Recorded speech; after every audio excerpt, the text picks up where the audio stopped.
ও মা দেখ কত সুন্দর শ্বাস হইছে। তাই তো কই দেহি বাড়ি সুন্দর ডাব হয়েছে তো।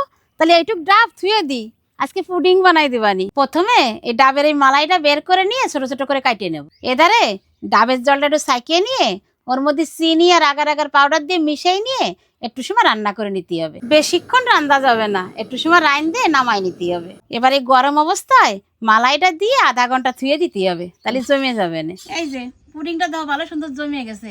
আধা ঘন্টা থোয়ার পরে 10 মিনিট ফ্রিজে থুইছিলাম, এখন থালায় নামাই নেবো। এই যে নামাই নিছি। এবার নারকেল গুলো তো তলায় পড়ে গেছে, এবার ওইটা আবার উপরে আনতে হবে। তার জন্য এই দেখো দেখিস কাণ্ড। এই দেখো কি সুন্দর ডাবের পুডিংটা হইছে।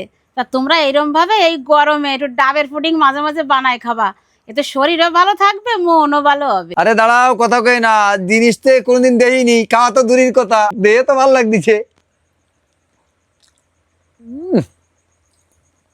দারুণ সুন্দর হয়েছে এই গরমে ডাবের পুডিং।